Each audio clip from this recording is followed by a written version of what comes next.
নমস্কার বন্ধুরা, our family নিস্ট আমার চ্যানেলে তোমাদের সবাইকে স্বাগত। রেস্টুরেন্টের মতো মশলা ধোসা তোমরা বাড়িতেও বানিয়ে নিতে পারবে খুব সহজে। তো চলো, আজকে আমি তোমাদের সাথে এরকম একটি মশলা ধোসা বানিয়ে দেখাবো। বাড়িতেও খুব সহজে এই মশলা ধোসা তোমরা বানিয়ে দিতে পারা সহজ হয়ে যাবে। তো চলো বন্ধুরা, এখানে আমি দেখো একটা মিক্সিং বোলের মধ্যে 2 কাপের মতো চাল আমি এখানে নেব। তোমরা ইচ্ছে করলে আতপ চালও নিতে পারো, আতপ চাল নিলে আরও ভালো হবে। তো আমি এখানে সেদ্ধ চালই নিয়েছি। 2 কাপ সেদ্ধ চাল আমি নিয়ে নেব।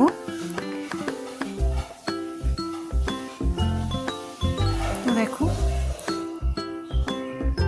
আর নেব 1 কাপ কলাইয়ের ডাল বা বিউলির ডাল। এখানে আমি নিলাম 1 কাপ কলাইয়ের ডাল আর 2 কাপ চাল এখানে নিতে হবে।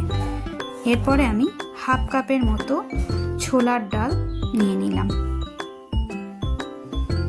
আর নেব হাফ চামচ মেথি দানা। এগুলো সবগুলোকে আমি খুব ভালো করে জলে ধুয়ে ওভারনাইট ভিজিয়ে রাখবো।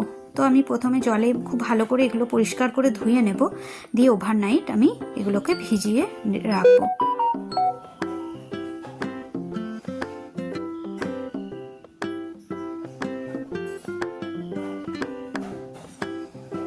তো আমার ভালো করে এটা ভেজানো হয়ে গেছে, এটা আমি ধুয়ে নেবো এবার এখন। তো পরের দিন দেখো, আমি একটা মিক্সির বোলে মধ্যে এগুলো আমি নিয়ে নিয়েছি এবং এগুলো ভালো করে মিক্সিতে পেস্ট করে নিয়েছি। তো পেস্ট আমার রেডি হয়ে গেছে।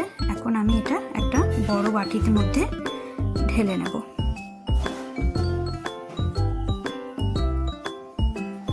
একটা বড় বাটির মধ্যে আমি এগুলোকে ধোসার ব্যাটারটা আমি ঢেলে নিয়েছি। এখানে আমি 1.5 চামচের মতো লবণ দেব।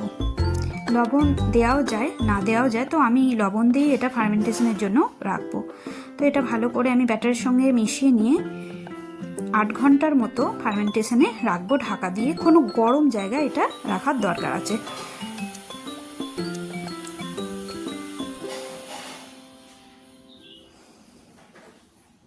তো আমার এটা রেডি হয়ে গেল।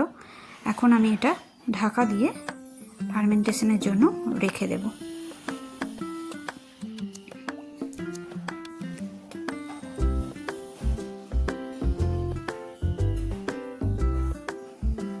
পরের দিন দেখো, আমি এটা 8 ঘন্টা পর আমি এটা দেখাচ্ছি। এটা আমার পুরো ফার্মেন্ট হয়ে গেছে, একদম ফুলে গেছে। দেখো কতটা ফুলেছে আর কত সুন্দর। তো এর মধ্যে আমি আরও হাফ চামচের মতো লবণ দেব এবং একটু জল দিয়ে ব্যাটারটা খুব ভালো করে রেডি করে নেব। তো বন্ধুরা, তোমরা যদি আমার চ্যানেলে নতুন হয়ে থাকো তাহলে আমার চ্যানেলটি সাবস্ক্রাইব করে রেখো, এবং তোমাদের যদি আমার এই রেসিপিটি ভালো লেগে থাকে তাহলে একটা লাইক দিয়ে যেও, আর একটু কমেন্ট করে বলে যেও তোমাদের কেমন লাগলো। আর তোমরা বাড়িতে বানিয়ে বলবে কেমন হয়েছে। পারলে বন্ধুদের সঙ্গে আমার এই রেসিপিটি একটু শেয়ার করো। তো দেখো, এখানে ধোসার ব্যাটারটা আমার মোটামুটি রেডি হয়ে গেছে। আমি জল দিয়ে একটু পাতলা করে নিয়েছি। তো এখানে আমি কয়েকটা আলু খোসা শুদ্ধ প্রেসার কুকারে সেদ্ধ করে নিয়েছি। খোসা ছাড়িয়ে আমি একটু ম্যাশ করে নিয়েছি আলুগুলো, খুব বেশি ম্যাশ করব না, হালকা ম্যাশ করে নিয়েছি। চাটুতে সর্ষের তেল খুব ভালো করে গরম করে আমি এবার ফোড়ন দেব। তো আমি কিছু সর্ষে আর শুকনো লঙ্কা প্রথমে তেলের মধ্যে দিয়ে দিচ্ছি। শুকনো লঙ্কাগুলো আর সর্ষেটা একটু হয়ে এলে আমি এর মধ্যে কয়েক দানা ছোলার ডাল দিয়ে দিচ্ছি। তোমরা ইচ্ছে করলে চীনাবাদাম এর মধ্যে দিতে পারো। তো আমি চীনাবাদাম দিইনি, চীনাবাদাম দিলে আরও ভালো হবে খেতে। এটা আলুর মশলা তৈরি করছি। তো বন্ধুরা, এখানে আমি কিছুটা হিং দিয়ে দিলাম। 1 চিমটির মতো হিং আমি এখানে দিয়ে দিলাম। হিং দিলে খুব একটু গন্ধ আসে সুন্দর, তাই হিং দেওয়া যেতে পারে। তো এখানে ফ্রেশ কিছু কারি পাতা আমি ছড়িয়ে দিচ্ছি। মোটামুটি ফোড়নটা হয়ে এসেছে আমার। এখন আমি দেখো, তো হয়ে গেছে অনেকটাই।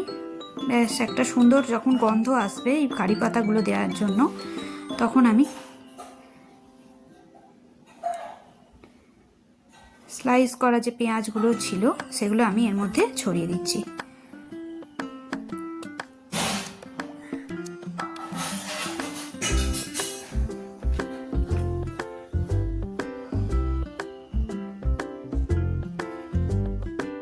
মোটামুটি আমার এটা রেডি হয়ে গেছে। পেঁয়াজটা একটু ভেজে নেবো আমি।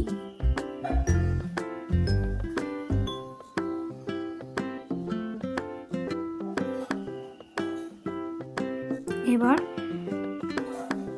যে আলুটা ছিল ম্যাশ করা, আলুটা এর মধ্যে আমি দিয়ে দেব।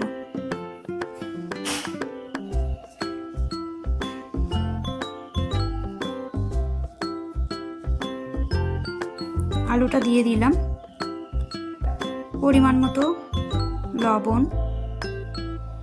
আর হলুদ আমি দিয়ে দিয়েছি, আর একটু সাম্বার মশলা আমি উপর থেকে ছড়িয়ে দিলাম। সাম্বার মশলা এখানে একটু তেঁতুল জলও দেওয়া যেতে পারে, তো আমি দিইনি। তোমরা ইচ্ছা করলে একটু তেঁতুল জলের খুব সামান্যই তোমরা দিতে পারো, আরও সুন্দর টেস্ট আসে, তো আমি সেগুলো দিইনি। আর একটু নারকেল কুচানোও দেওয়া যেতে পারে। তো দেখো আমার কিন্তু ধোসার জন্যে মশলাটা একদম রেডি। মশলা আমি পুরো রেডি করে ফেলেছি। তো এরপর আমি ধোসাটা বানাবো। তো একটা ধোসা তাওয়াতে আমি ভালো করে অয়েল ব্রাশ করে নিয়েছি। এবার আমি ব্যাটারটা একটু একটু করে দেব এবং তাওয়ার চারদিকে দিয়ে আমি তাওয়াটা আস্তে আস্তে ব্যাটারটা ঘুরিয়ে ঘুরিয়ে আমি ব্যাটারটা ছড়িয়ে দিচ্ছি।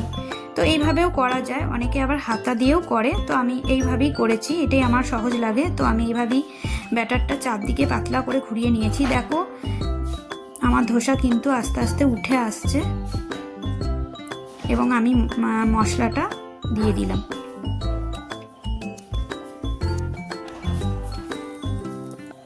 মশলাটা দিয়ে দিলাম। তো ধোসা আমার একদম রেডি হয়ে গেছে। তো বন্ধুরা আজ তবে আসি এই পর্যন্ত। নমস্কার।